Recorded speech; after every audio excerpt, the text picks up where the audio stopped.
I'm Rich Dillman. I'm the branch manager at NFM Lending, and I want to thank you for being here today. I appreciate your time, and we're going to try to have you appreciate investing your time with me today. Thank you, Jessica, for inviting me, and I'm going to give you a little bit of background on how we got here. Jessica, I think it was a couple weeks ago, talked to us about doing some classes for you folks, and so we have a list of classes. There's a schedule Jesus is going to put up. Oh, he has put up.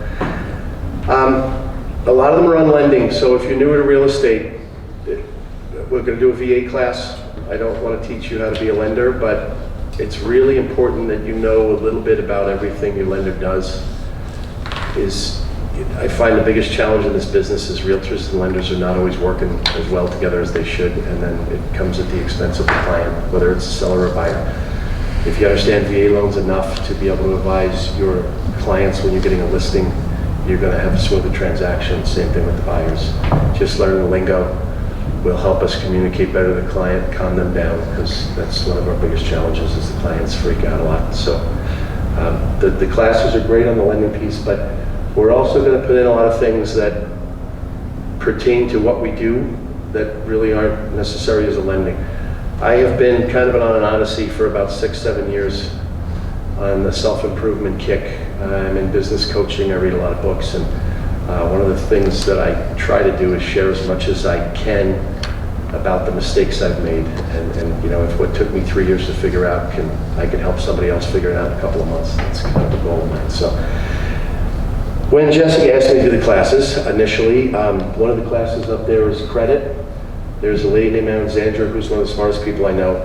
I am very passionate about credit, not just pertaining to loans, but I think that one of the things in life as Americans, people are so undereducated on credit, not realizing how much it costs them, and you know, commercially people are preyed upon with that. So I believe if you can master your credit, I've proven it, you save $500 to $1,000 a month over the course of your lifetime if you know how to manage your credit. So the first one I was going to do was Alexandra, and but I only, what was it, Thursday or Friday, Jesus? I asked Alexandra to come, and she couldn't move her schedule, and that's when I had to face reality. I actually asked Alexandra to go first because I was afraid to do the first class. So I had to overcome my chickenness and put a class together, and we went through the list, and it occurred to me that I'm assuming nobody really felt like the week before Christmas learning about VA funding fees and CHAFA versus turnkey. So that's how we got here today. Was Jessica kind of kicked me in the butt and said, we're going to get started now, stop putting it off. And so here we are. And the first thing that went through my head was, you know, what might you folks actually be interested in hearing about? Most self-employed people this time of year are thinking about next year. Is that fair to say? And hopefully we're celebrating the goals that we hit. And you know, speaking for myself this time of year, I'm always like, okay, where did I fail? What did I do wrong? How do I get better? How can I grow my business? How can I be of better service? How can I make more money? How can I have more time with my friends and family? And you know, last but definitely not least is how can we be happy? I do anyway. You lose sight of the happy part. You're allowed to be happy. You can do everything you want to do and still be happy. And that's something I think gets missed a lot. So we all wish we could do more of everything that matters to us. And the first thing a lot of people do, I've done it a lot myself over life as well. I can't do all that. And I've come to believe the two worst words in the English language are I can't. We can all do a little bit more about everything that matters to us if we really want to. So the topic for today is time management and goal setting. So I'm going to give you a little background. I've been managing loan officers for 7 of the 19 years I've been in the lending industry. And the biggest challenge I've always faced is trying to help people plan and grow while they fight me. You know, we don't get out of our own way. So I'm still one of those people sometimes. I have trouble getting out of my own way.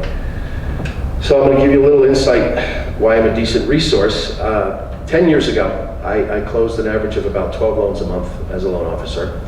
And I was very proud of my business, and I was well respected by my business partners, and I was providing well for my family, and I was working 60 or 70 hours a week, and I was was stressed out all the time, and I always felt like I was letting somebody down. How many of you folks always feel like you're either letting your business down or you're letting yourself down? Do you go through that a lot? Yeah. And that stress it creates, it just eats at you, and it's hard to see through that your performance in either direction is affected by your inability to give yourself a break. And then from that, I've learned that the more we train ourselves and prepare ourselves and accept ourselves, the more we can accomplish, which will lead to us feeling good and doing more. And you know, everybody wins. It's kind of it's a domino thing. You're going in one direction or the other. So I'm going to fast forward from 10 years ago now. Today, I represent a team that closes, over the last few years, we've averaged about 21 closings a month. So I've almost doubled my business in the last 10 years. I became a manager 7 years ago. My branches have closed over $600 million in volume in the last 3 years. I work less hours, I am happier, and the reason for all of the above is my effort to improve my time management and set better expectations for myself and the people around me. So everything I'm going to talk about is practical application. I'm not just teaching from a book. I've done it. Every mistake you try to make, I'll tell you what happened to me when I made it. So I want to share with you how we could all prepare for next year and have the best year of our lives next year. Has anybody ever heard of Dave Ramsey? So I'm a big believer in you take a little bit from everything and you put it together and make it work for you. I always think of Dave Ramsey, the couple of phrases that Dave Ramsey put in when I took his classes was, first of all, if you live like no one else, you get to live like no one else. And that sticks with me a lot. Very few people actually make the effort to improve how they manage their time, and so therefore they never get as much as they can from the time they have. We only have so much time, and if we waste it, then we're not going to accomplish what we want to. So the other thing I always think of Dave, if you tell your money where to go, it'll go where you want it to go. I believe time and money are very similar in this regard. If we invest more time in staying healthy, we don't need to sleep as much. So the time you spend working out and planning your diet, you can use it to sleep more and be depressed, or you can use it to be healthier and feel better. That goes with work, that goes with your family.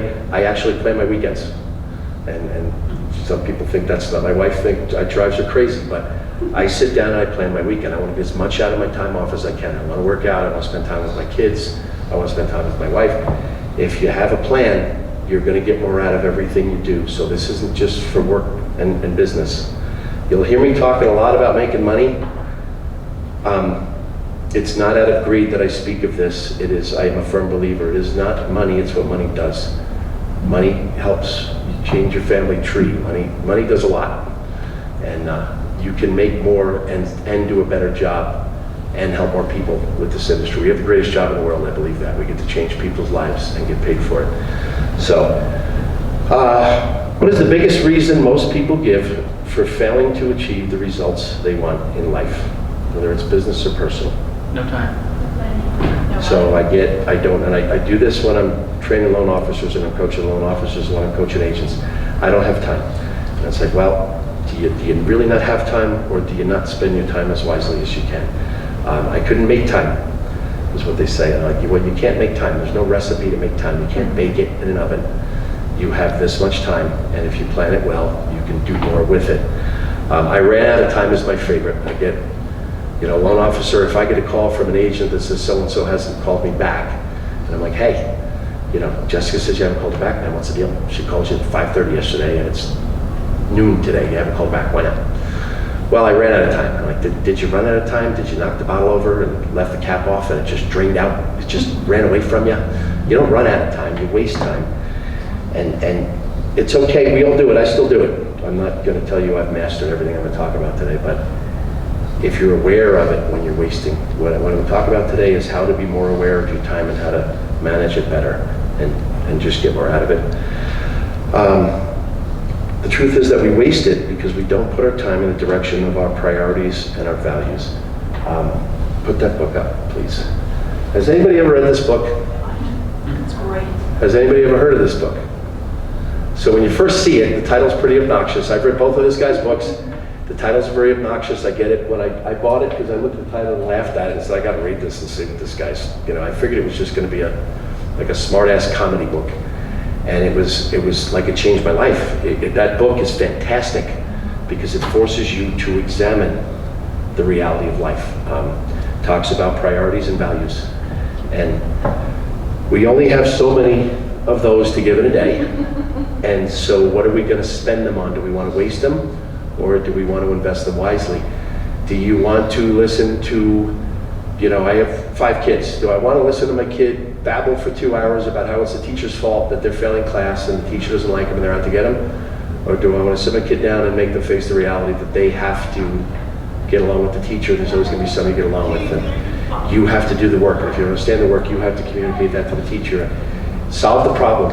Don't whine about the problem. So when I read that book, I looked, and that was 4 or 5 years ago, I think that book came out. And when I read it, I'm like, wow, I'm looking at life all wrong. As a manager, I would spend a lot of time with people, listening to them vent about, why life sucks and this business sucks and it's not fair and blah, blah, blah, blah. Well, you're right, life's not fair. So what are we doing about it? My priority is to help that person become a better loan officer and be a better business partner to real estate agents.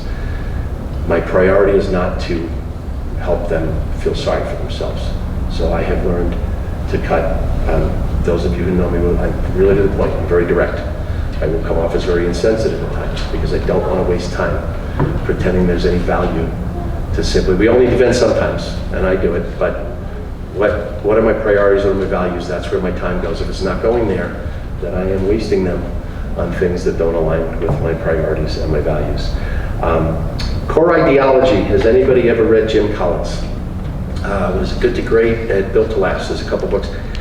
He talks about your core ideology, and you sit down and write down what matters most to you in life. Like, what do you want people to say about you when you die? Is what my coach made me do an exercise one day in that. Well, I want to help everybody I meet. I'm an old guy. I've lived a while. I've made a lot of mistakes. I've learned a lot. I want to share that. I want to see if I can save people from some of the pain that I've experienced.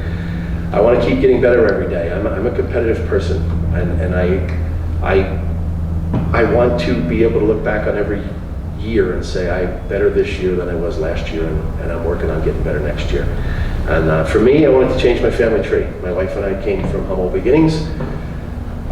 We wanted to be able to make sure our kids went to college if they had the opportunity, or go to trade school, well, all that takes money, and you have to make the money to do that. And if you manage your time better, you can do that. So does that make sense so far, folks? So everything I'm doing today should be lined up to meet the goals that fit my core ideology. So I'm going to share some of what I've learned over the years that's helped me keep growing. First thing is time awareness. How many people say that over the course of the year you can mostly look back on your days and feel like you accomplished as much as you wanted to today? So I'm a lot better than I was when I started looking into all this, but yeah, you're gonna miss some days, and it's okay, but every day we want to start over and try to keep moving forward. If you're like me, you're gonna waste too much time, and so I'm gonna introduce you to a type awareness log. Has anybody ever heard of this? Yes. Okay. So it is the simplest way possible to figure out where you're going wrong and how to improve and hold yourself accountable. So here's where you're going to figure out that I'm a caveman. So this is what I would use for a time awareness log. If you're a techie, you want to do it on your phone, do it on your phone. If you want to do it on your iPad, you could probably do it on your watch. I wouldn't know, but one of the things my coach taught me is don't ever say you're going to do something you're not going to do, because you'll spend a lot of time putting a plan together that you're not going to execute because you simply won't. So I know that I am not going to sit there and navigate the computer. I have an email screen, and I have the software for my lending, and that's pretty much all I do with a computer. So I have this little caveman pad and my pen. So if you're doing a time awareness log, it's really simple. I get in the morning, I start my day. When I get to work between 10 to 8 and 8:15 usually. So when I get in 8:15, I write down 8:15, turn on computer. Whatever I'm doing at 8:15, I write it. And then when I go to perform the next activity, I'll call it. Okay, I'm checking my emails. I'm calling real estate agents. I'm doing a pipeline meeting. We do a pipeline meeting most days with my team. We go over every loan and check locks, check closing dates, buyer get conditions. Do I need to call the agent and let them know the buyer's dragging their feet? Do I need to bug the title company because they're too slow right now? Whatever it is. So we get all that done. So the whole team is listening and the whole team is there and it's done. As soon as that's done, I do the next thing. So I'd be writing 9 a.m. pipeline meeting. And if it starts at 9:10, I write 9:10. So you get the point. We go through the day and do it. Write it all down or type it all in, but do your whole day. And then at the end of the day, you go back and review your day. Now, everybody wastes time on something, so I'm going to start picking on something. What do you waste the most time on throughout the day? What's your poor habit that you're... I get distracted by the music. Okay.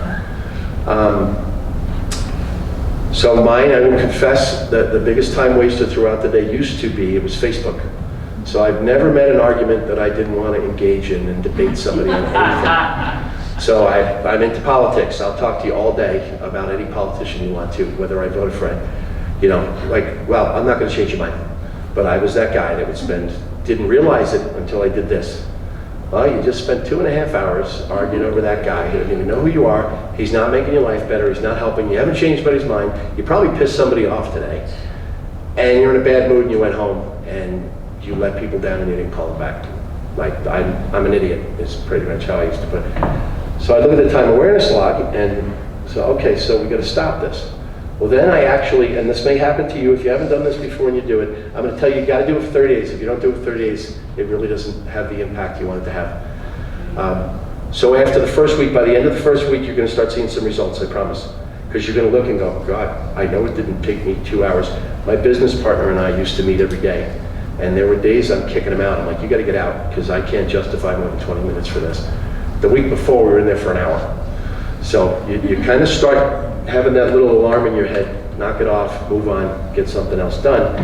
Well, then I went through the stretch where I was actually lying to myself, where it was like, all right, we're going to say that I finished the pipeline meeting, I would actually abbreviate, go back and go, pipeline meeting 9:15.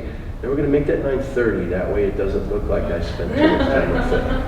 And it took me a week of that. And I'm like, well, you're lying to yourself. I mean, what are you doing? So if you're going through any of the things I'm describing, guys, don't beat yourselves up. Just stick to it. And I promise it'll keep getting better. You got to stay with it for 30 days. End of the first week. The one thing I will tell you, progress is progress. So I make a habit on the way home. There was a book I read years ago about prepare to get home. So I'm a workaholic, so I'm always thinking about work. And I realized I'd get home and I'd be with my kids. And in between my kids trying to talk, I'm talking to my wife about work. And I was like, no, you can't do that. They waited all day for your attention. So I will relive my day on the way home so I can leave it in the truck when I get home. And so at the end of the day, I would review this time awareness log and say, all right, well, you wasted time here, you wasted time there, and I'd actually record how much time I wasted today. So I owned it, and I forgive myself on the way home. Tomorrow's a new day. Stick to it. I promise you, you will see the progress, and it'll blow your mind. There are studies that say the average person wastes between 20 and 75% of their time at work. And I didn't believe it until I started doing this. And so as a guy who used to put in 12, 14-hour days, go home, and I'm here for 14, I wasn't working for 14 hours, I was working for about 10. I was like, wait a minute, you just wasted 4 hours, and you're actually saying I can't help that I didn't get home for dinner. I have to work and I'm earning money.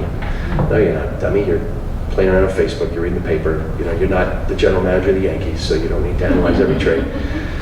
Whatever you're wasting your time on, what I started doing is I just allowed myself to put it in a calendar to do it. I'm allowed to go and waste 30 minutes a day on Facebook because it's a little dark pleasure I have. And so, all right, give it to yourself. Just line it up with your priorities. If you know you need it, go do it, but keep it where it belongs and don't waste it. So that's, if I get up early enough and I am ready, I take my kid to school every day. So if I can be ready 10 minutes before the kid's ready, then I have 10 minutes to waste on Facebook, arguing in a little chat room with some people and about who's right.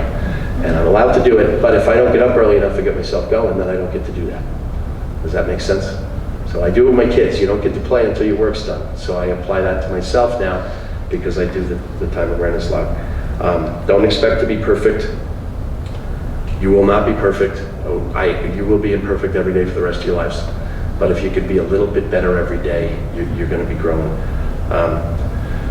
So we're going to do a Q&A afterwards if you guys have any questions. This is really pretty simple, but you know, there's different ways to do it, and you got to find the way that applies to you to do it. Time blocking. I'm going to talk about time blocking, and what applies to you is big on this one. Can you put that the self-awareness slide if you guys saw it? Gary V. I'm a big fan of him. Don't lie to yourself. Don't pretend.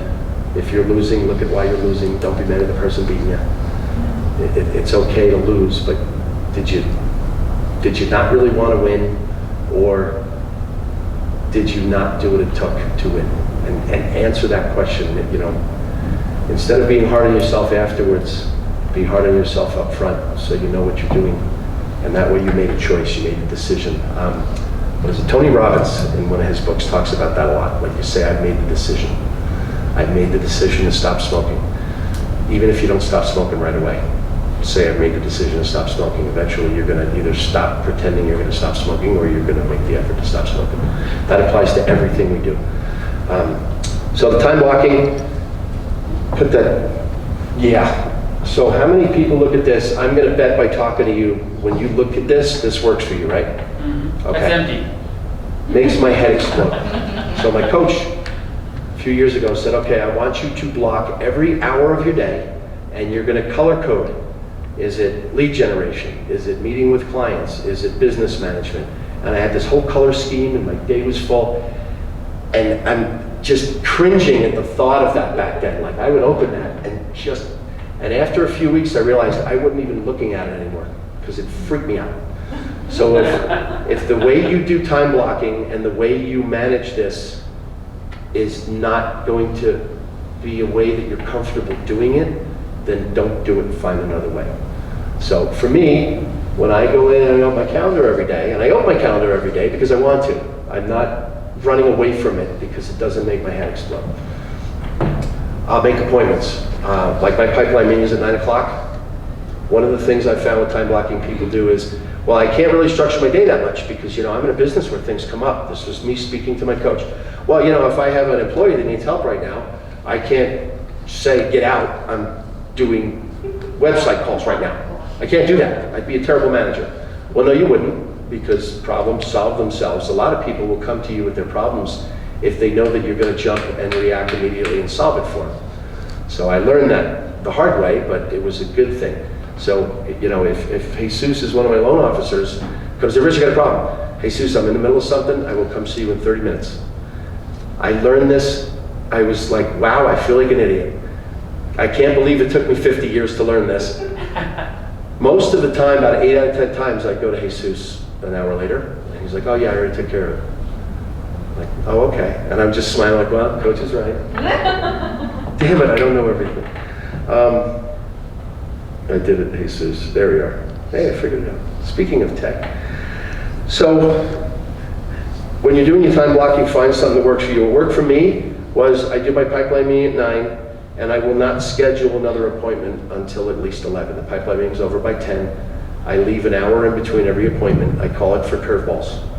So, you know, if Jessica and I have a transaction and the appraisal came in low, okay, I have to stop. I have to look and, okay, so suppose, try and stay ahead of this. Appraisal came in $7,000 low. Do the people have $7,000, yes or no? Is it a conventional loan they were putting money down that I have room where we can just bump the loan value and it might affect the interest rate? Is it, if it's a VA loan, can I pay closing costs for them? Back in the day when sellers pay closing costs, first thing the sellers do is go, well, we're not paying the closing costs then, Jessica. So I got to prepare for all that, call her, have that conversation, you call the agent, I'll call the buyer, cool. Leave that hour in case that comes up, and that way you prevent yourself from making the excuse that you couldn't stick to your calendar.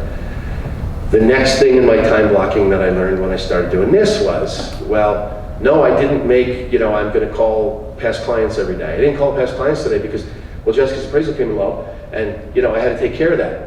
Really? Did that take an hour, Rich? Did that really take an hour? No, it didn't take an hour. It took me 15 minutes to stress about it, and then it took me a few minutes to call Jessica, Then it took me 15 minutes to let the client emotionally vomit, forgive that phrase, but that's what people do. And then I sat there aggravated for 15 minutes because everybody's yelling at me. Well, you got about 25 minutes of activity in there, and you blamed an hour on 25 minutes. So if you're blocking your time and you're writing your time, I get to the writing test down piece, but get it out of the way, get it done, and then now at 12 o'clock I can go to my next thing. How many people really have put a concentrated effort into time blocking and planning? Okay, that's 50-50, that's about normal. It only lasted a week though. It only lasted a week. I was really good for a week. You guys, I made the decision to do this time awareness lock. There's gonna be days, I'm gonna go back to that where, and I still do it. I did it after I got sick. I got back middle of October and I had COVID, and like, all right, I know my brain's gonna be a little scrambled, and I know when you're gone for 2 weeks, you're not gonna hit the ground and grind again. So I said, I'm gonna do the time awareness lock as soon as I get back. So I'm addressing the wasted time, and I'm back up to speed in a week or two instead of having 2 months go by. Like that. Now, I still wasted some time, but I wasted less. That's the point. Just make yourself stick to the system and forgive yourself when you fail, because you will fail. But little tiny bits of progress, you'll see it, and a little bit turns into a lot when you're doing this. So the time blocking, I mean, your real estate and lending are pretty similar in certain areas, but if you have to show houses, you got to have that in your calendar, right? So what are you going to do after you show houses? That's the part with the time blocking and I hate the word blocking in a way, because that can't do it. I won't do it. I know that. So what I've come to do is I keep that hour in between, and then I have a list of tasks that if I leave an hour for curveballs and I have no curveballs, there's something here that I'm gonna do for an hour. So my desk, if you come in my office, you'll laugh at me, it's riddled with these things. And so it's like, okay, I just have a list of things that need to get done if I'm gonna keep growing my business and be a good business partner, that I may not be able to do as much as I want to every day. I may not be able to do any of it every day, but it's right there, I'm looking at it. Calling past clients is the example. This directly applies to both of us. So Thanksgiving, I went in and it was a little slow. Thanksgiving was last month was the slowest application month I'd had in 2 years. I laid my egg. I'm like, we laid an egg. I knew this was coming. I knew I was wasting time because I tracked my time. I knew I had been, list of reasons that like sooner or later we're probably gonna have a slow month. Well, because I had stuck to my activity fairly well this year, I have not had an actual slow month of closings because they just kept piling up. And then all of a sudden I had a slow application month. I actually skipped my terrible closing month that I used to have every year. Every year I'd have one closing month that was just horrible. I skipped it this year because I applied a lot of this, whatever word you want to use for it. I don't apply all of it, I'm terrible at it. But I stick to it, I make myself keep going back because I want to grow and I want to be more successful. So there's no one size fits all to this, but what works for me, like I said, is doing that. I have a list of every lead that every realtor gives me right here, and I will check off every time I try to contact them. So if Jessica calls me and says, hey, I gave you Steven last Friday, what's going on? And I can go talk to Steven. I've called or texted Steven 4 times, I haven't heard back. I'm not remembering every other detail, but I can be accountable to Jessica. And yep, if it's, you know what, Jessica, I suck. I forgot to call him, I'm so sorry. Own that if you make a mistake. It's okay, you do that with your clients. Hey, you know what? I have to call your inspector, man, I'm really sorry. But it was on a list of things to do, so I caught it before I really, you don't know or you don't care when you make a mistake. I don't want to be the guy that doesn't care. And so if you're writing down what you have to do, you might miss it, but you go, oh, I missed that, and you go. And then once I've pre-approved somebody or pre-qualified them, I cross them off over here and I know that they're in a new list. So I'm a series of lists person. If that works for you, do that. Point is, like I said, there's a million books out there you can find on this. Find a system, find one that works for you, and stick to it as much as you can. And if it only lasts a week, that's cool. Take a week off and try again. Just keep going back to it. Don't walk away and don't quit on it, because this changes your life. Eat That Frog. Has anybody ever heard of that book? Fantastic book if you get a chance on everything I'm babbling about today. Eat That Frog is basically, there's always something we don't want to do. I was describing that appraisal thing. Now, I am not somebody who really worries about confrontation, so that what I described doesn't really apply to me. It's like rip the Band-Aid off, deliver bad news as quickly as you can. I can actually wait an hour to call and say, hey, guess what, it came in 5,000 over. But there's a series of events that need to take place at Katie Low, so get it done. Eat that frog is basically that.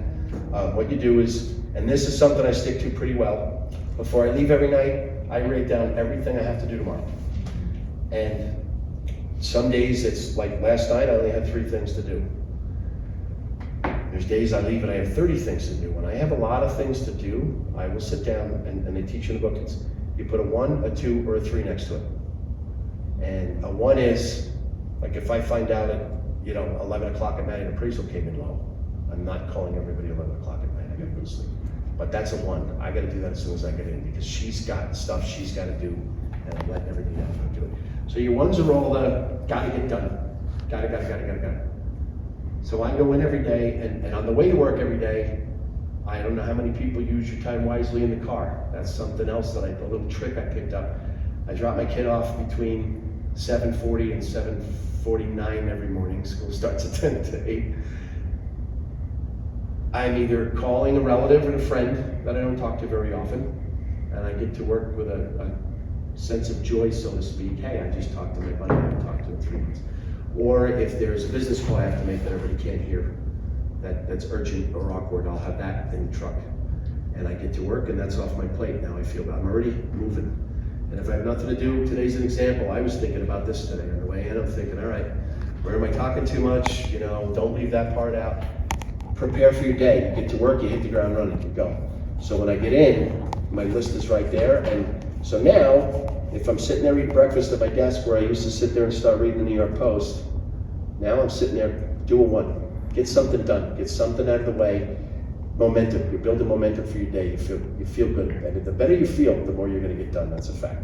So the 1s, 2s, and 3s is basically, let's try to get the 1s. And it's like Jesus came in and he had a question for me about the presentation next week. Cool, Jesus, hang on, I gotta finish this. I'll finish my 1, cross it off. Now I talk to Jesus and I don't feel guilty. And as soon as I'm done with Jesus, I get to my next 1. And you're pushing yourself now. And when your 1s are done, you breathe, you have a sense of satisfaction. All right, I want to get all my 1s done before my pipeline meeting. That's one of my goals every day. And then as soon as the pipeline meeting's over, I have my 2s. 2 is something that, Jessica's been wanting to talk to me about doing classes. So I have to call Jessica. So that's got to get done today, but it doesn't have to get done at 8 a.m. There's more important tasks. That is for me. The end of the day rolls around, and like I said, I used to leave like an average day for me was 8 o'clock. If I left before, my wife literally would say, holy cow, you're home, and it's still light out. And now, there's most days, it's probably 6-ish. It's like I'm looking around going, all right, what's left?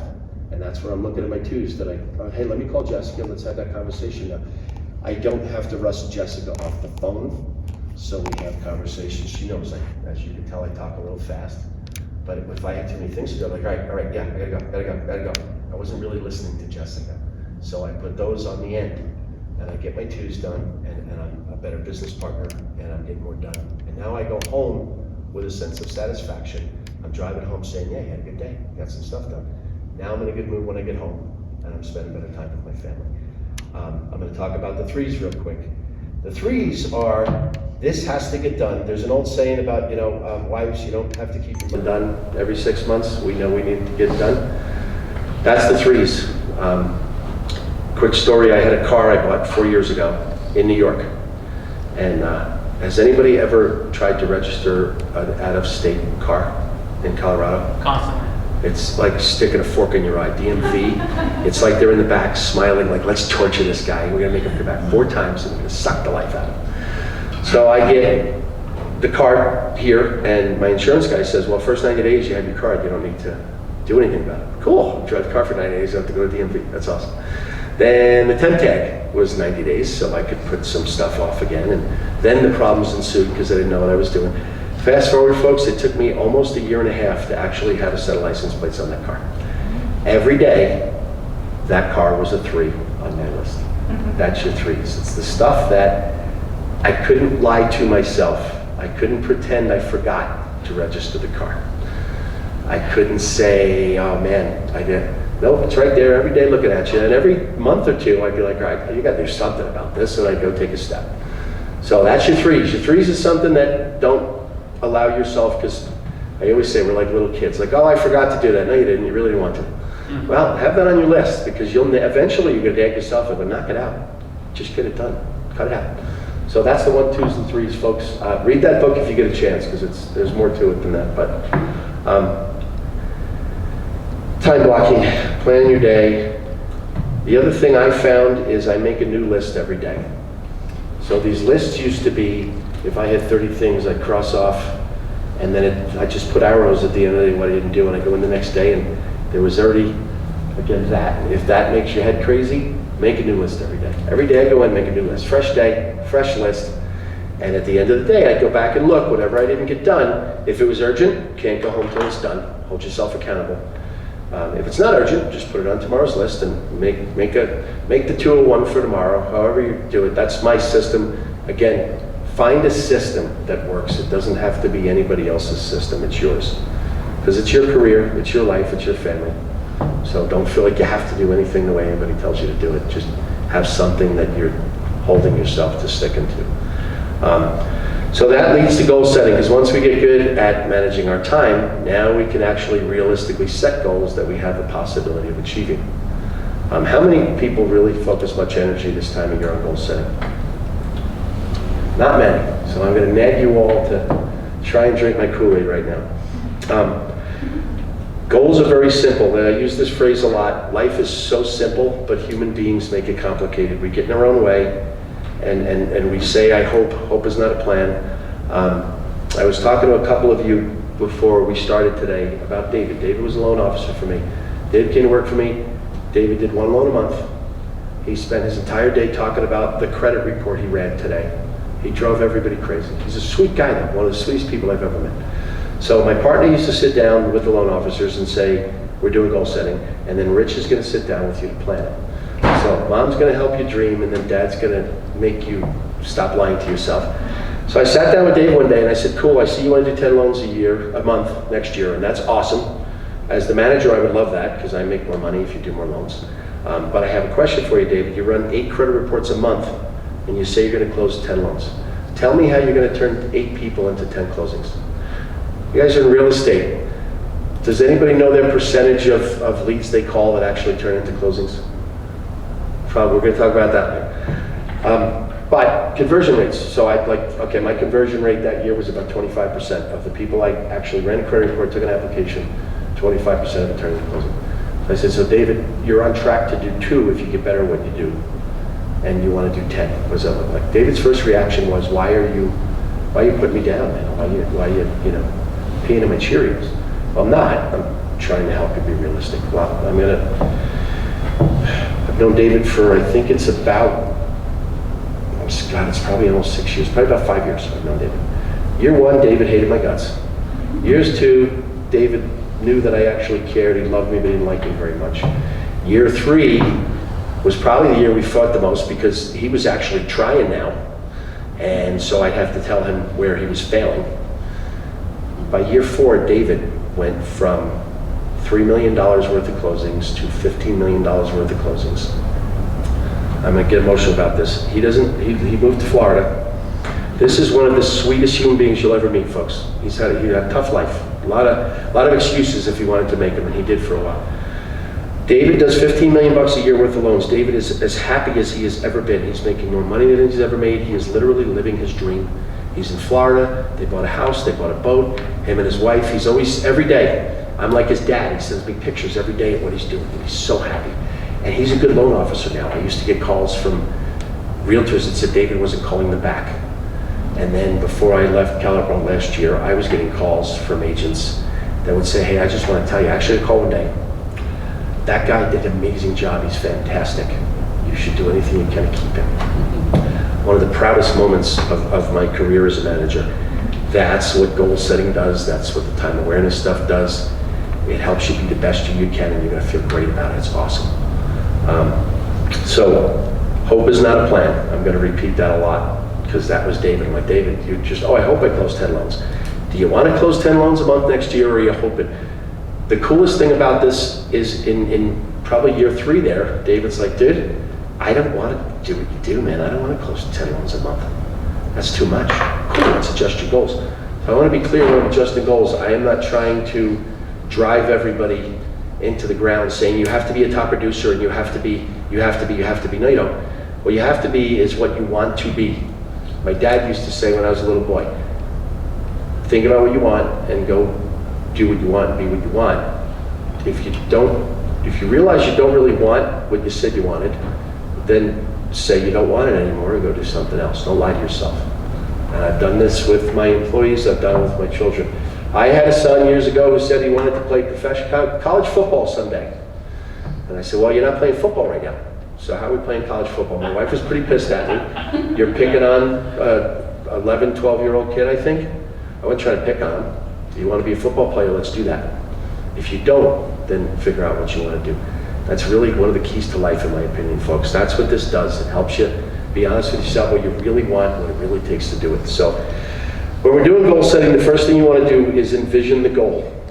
A lot of people think about things that they'd like to do or like to have, and they don't see themselves there. Has anybody ever sat down and convince yourself to expect something that you never thought you'd have? Does that make sense?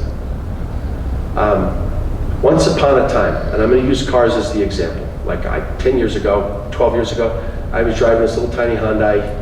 I looked like Mr. Incredible. I rolled my own windows up. I had no CD player. I never worried about cars. Cars to me was like, don't waste money on cars. You got kids to feed. That's one of my excuses for not achieving things for myself. I got kids to feed. I can't do that. Well, last year I bought a truck, and it was the first time in my life I ever said, I'm going to buy the one I want. My wife actually nagged me, no, buy the one you want. Do that just once, see what it feels like. And I went on the website, I looked at a picture of it, and I called the guy and said, I want that one. And I wasn't obsessed with what it cost. I didn't buy the most expensive one, but first time in my life, I just bought what I wanted. I'm going to tell you folks, every day I drive to work like, this truck is cool. I got me heated seats. It's awesome. 10 years ago, if you told me I was going to buy a truck, I'd be like, no, I can't buy the truck. Well, I can't. There's that crappy I can't thing again, seeping in your head. So first thing to me with goals is vision. When they talk about vision boards, my vision board's in my head. There's a bunch of hot rods I want to own one of these days. I can tell you what color they are, every car, what engine's going to be in it, and all that. Just hug the goal, feel it, touch it, see what it's like. Go test drive the car you want to own one of these days. Go look at the house that you can't buy. Do something to really see yourself and get comfortable with it. Because this is proven, psychologists say, the reason most people are not successful is because they actually don't believe they deserve to be successful.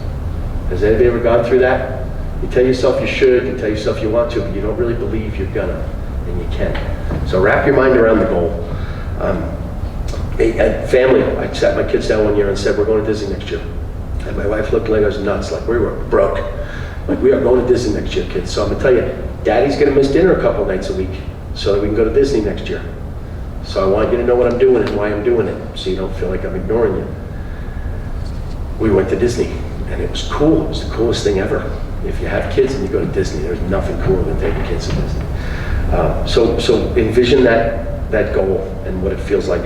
The next thing that I do, and try this, make a budget based on what you're going to earn. So if you're a realtor, make a budget based on what you're going to earn. So if you're a realtor and you say, I'm going to sell 30 houses next year, and 30 houses is going to earn you $180,000, and you're making 60. There you go. I didn't know what you I didn't want to start battling about that. But if you made 60 and this goal you have is going to make you 180, sit down and write out. How much am I going to put in retirement? How much am I going to put? Dave Ramsey, tell you money where it's going to go. Set a budget on money you haven't earned based on the goal you're setting. And I do that every year because, I want that car. Good, that's in the budget now. Now it's an expectation. Now you're going to push yourself to do what we're talking about today.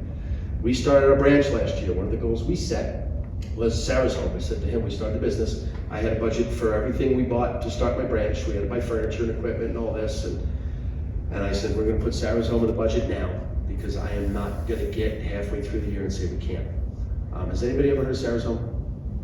Go to the website and watch the videos on Sarah's home and cry your eyes out and realize how much help these children need. We raised $84,000 for Sarah's home. because I budgeted in my business the money to put the event on so that we could put all the donations, all the seats that were bought went to the cause. One of the coolest things I've ever got to do in my life, I'm gonna go back to I always say it's not money, it's what money does. We raised $84,000 to help rescue kids from human trafficking this year because I set these goals. So there's a cool reason for the goals. It's not money, it's what money does. You make that budget, now you're gonna hold yourself accountable to the activity. The one thing I wanna say, we talked before about some people set goals that are too high, and I disagree with that. But again, whatever works for you is what you do. I have a coach who says, no, set the goal that it's a little above, but it's really within your reach. And I'm like, no, F that, I don't wanna do that. What I do is I have an A, B, and a C goal every year. Jim Collins talks about setting big, hairy, audacious goals. So every year I have my big, hairy, audacious goal where if I do not run out of gas this year and I don't get distracted and everything goes well, I could actually pull this off. Like, how cool would that be? I say a lot, how cool would that be? How cool is that? We did that. So I have my giant goal every year, and it's something I can actually pull off, but it's a stretch. It's like, well, you really gotta kill it. This is gonna be career achievement if you do it. Set that. And have a plan based on that. My B goal is always you should be able to do this, or you kind of have a WTF moment. You have to look at yourself and say, okay, what did I do wrong here that I didn't? I'm going to confess to you all, this was a year I did not hit my WTF goal. And October, when I got sick, I was forced to spend a week sitting there, I had nothing else to do. Thinking about, okay, I wrote a list. Everything that I didn't handle well this year, everything I couldn't control this year, everything. I came away saying, okay, what you did this year is you allowed your ambition to exceed your talent. You know, I had one of the most challenging personal years of my life. Kids graduated high school, one started college, my daughter got married, a lot going on. My house is being renovated. Well, you probably should have set more realistic goals knowing that you had all these distractions. You know, I bit off more than I could chew. I do that a lot. What did we do wrong besides that? That's an excuse I can make. But I also say, well, you also didn't do this and you didn't do that, and how are we going to improve? And so, like, set that goal where you have to really be harshly honest with yourself if you don't hit it. And that way, again, you're accountable. And then I have forgive the way I put this, something went terribly wrong is what I wrote down here. You really had no right to set the other two goals if you couldn't hit this one. I call it I should be taken out back and shot goal. Like, if I don't do that, I have no right pretending that I have the slightest bit of ambition in the world. I am proud to say I did not fall to that goal this year. So now I'm going to get into history. History, it's up there. The reason we talk about history is because somebody recorded it. Some of you are new to this, so I'll pick on Jessica for a second. Do you have a database where you can, within 60 minutes, tell me how many closings you've had each year for the amount of time you've been in real estate, how many listings, how many sales? Cool. All right, girl. Those of you new to this, start today. So I have a board in my office going back to 2014. Every month I do this. How many credit reports did I run? How many applications did I take? That's either a contract or a lock loan or a refi. How many closings did I have? What was my volume? Every month back to 2014 I started doing this. The reason I do that, there's a bunch. So this year, pretty soon, next week or so, I'm going to sit down, do my final stats for the year, and say, okay, I missed my goals. How many credit reports did I run, which is applications? Well, if I didn't run as many credit reports as I set out to run, that means realtors don't want to work with me enough. So I have a problem. Is the problem that I don't get out of the office and talk to enough people? Is the problem that I piss somebody off and they don't work with me anymore? Okay, let's figure out how to solve that problem for next year. Then I go to applications. Well, how many of my credit reports turn into applications? Now that's the conversion rate. So now I know my conversion rate. Well, I've had years last year my conversion rate was 40%, which is phenomenal. Well, last year half your business was refis, Rich. So it's really easy to call the person that loved you the first time and say, I'm gonna save you $400 a month. So let's not get cocky and think we have a 40% conversion rate. You have to plan the market. You know, last time it was the crash. This time it's the inventory. Now it's going to be the rate market. There's always something coming that you have to prepare for. If you're not tracking your data, it's really tough to plan the future if you don't track your data. Then I look at the closings and I'll say, okay, I had this many applications, this many closings. And I can say this with pride, I don't have closings blow up because we suck at what we do. It has been probably, I think 9 years ago was the last time I had to blame myself for somebody going to contract and not being able to buy the house. So I take great pride in that, but houses come in low and they can't, everybody can't get together, the inspection fails. You guys know this happens. You have to plan for that, you have to be aware of that. So if you say, I'm gonna sell, like me, every year I say, I'm gonna do 20 loans a month. I've been saying that for 10 years. I have only closed 20 loans about, I think it's maybe 40 months out of the last 120 months. I fail. And I always point to baseball when I look at business. You're an all-star getting $30 million a year to play baseball if you hit 300. If you fail 70% of the time, you're successful.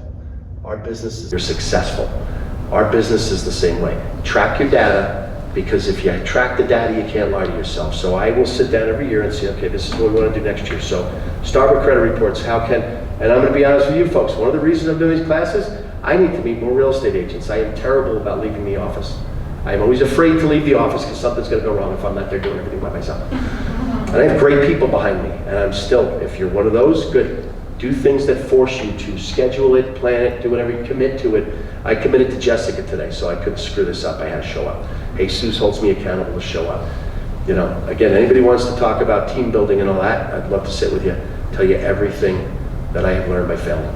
But, that's really the whole key to the plan of action thing, is if you can't track your data, it's hard to put a plan together if you have no data. If you're new, then you want to be planning activities, and you have resources at Shorewood, they'll help you with that. I always say to realtors, find 5 things that can make you money and work on each of those 5 things every day. If you don't have an hour, spend 5 minutes, but touch on each of them every day. Your sphere of influence, you don't have a past database to work of. Social media, I'm going to do open houses, I'm going to do door knocking, I'm going to do cold calling. Make sure one of those things is something called the low-hanging fruit thing. One of those is something that you can do that you can probably get immediate results. Sphere of influence is really the easiest one there. And then they eat that frog, what makes you most uncomfortable. Like cold calling, as a lender, would freak me out. I did everything I possibly could to avoid cold calling. I've done almost none of it my entire life. I actually had a booth at the flea market when I started out. And I had a big sign with all these bullet points. And I would sit there like a chicken and just say hi to everybody as they walk by, and I'd wait till somebody was reading that sign before I talked to them. Because at least I know they're interested now, so I'm not annoying people. But I found a way. Find a way to get in front of people, talk to people. Because you don't have data to track if you're new, so a lot of this is wasted, so I sidetracked a little bit. But track your data, and this way every year you can look back and say, okay, I want to grow by this much, so my activity in these areas needs to increase by this much. It's a science. It's very, very simple. So you just can't hide from it if you do that, and that's why I started doing it. Now I can't lie to myself and pretend I'm not going to double my business next year unless I do this. Am I really going to do that, or am I not? Does that make sense, folks? So you set your plan of action, outline the activities to indicate. I call leading indicators is my credit reports, lagging indicators is my closing. So you got to start here in order to achieve that. So list the options for daily tasks. I spoke about that before. Your income producing activities, have a list of them and know what you're going to do about them. And if you have that spare hour, get in there and start working on that. Any questions? Okay, I'm going to leave you with this, folks. Grant Cardone, has anybody ever heard of this book? Okay, has anybody ever read it? Has anybody ever listened to it? I will urge you to listen to this.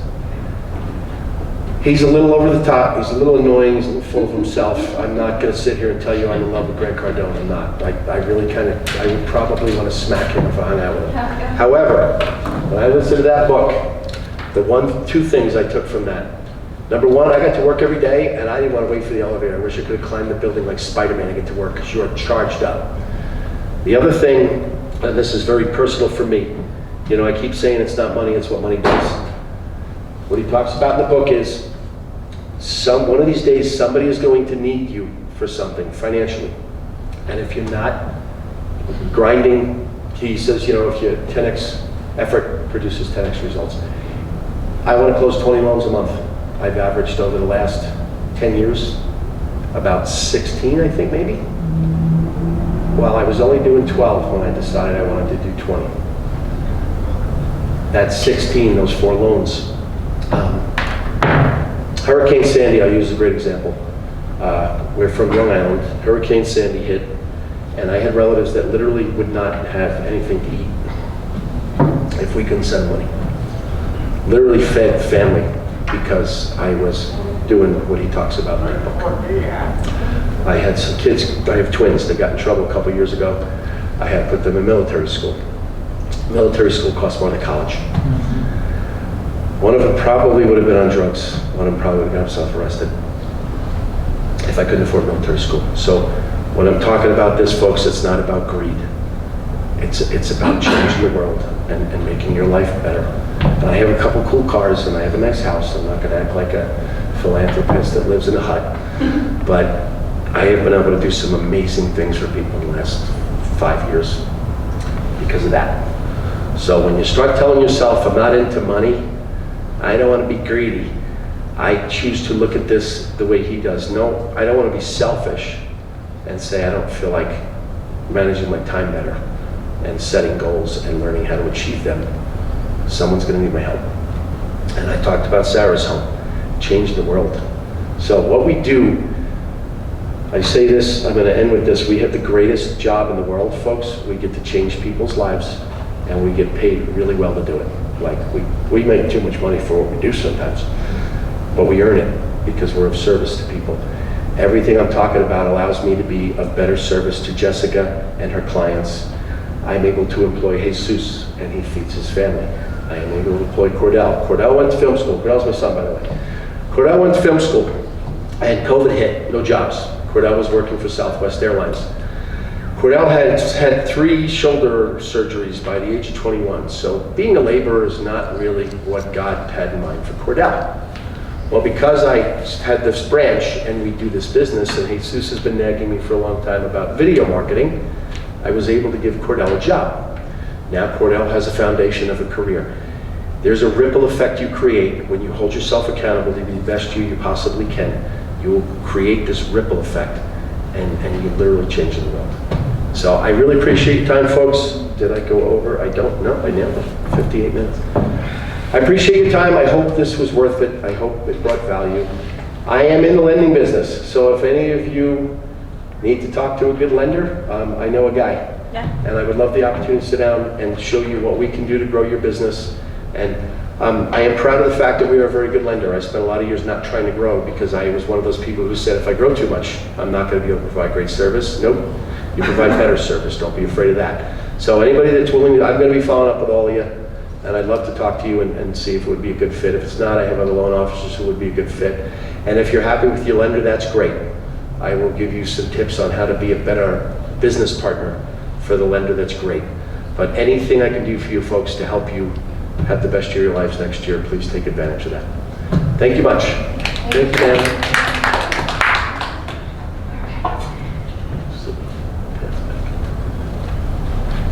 I'm going to arcade with you. All right, guys, I really appreciate you guys coming out today and supporting this event. I do want to do a lot more things like this for Shorewood. I'm not in management. I don't get anything out of this. I'm a people person and I like to create some energy to get us motivated and everything. For those of you that don't know, Rich has been my lender for the last 6 years. I met him through a really, really bad buyer deal. The lender was a friend of mine. You know, you want to provide for your friends first, but she was a horrible lender, and it cost my clients greatly. It nearly cost me my very fragile reputation as a new realtor. And the listing agent came to me and she said, the only way I'm going to go through this deal is if you talk to my lender. So I was put in touch with Rich. Had a couple deals after that were not so great. Sent them over to him.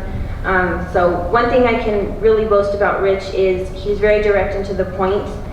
So you as a realtor are never in question as to what your clients were told or not told. You know, just by his presentation, he's very direct and to the point. So you guys will always maintain a really good relationship with him. And it's going to help you help keep your clients accountable as well. So Thanks again for coming. I'm hoping to do another one of these beginning of the year next year and just get things moving for Shorewood. So thanks guys. Thank you. Thanks, Jessica.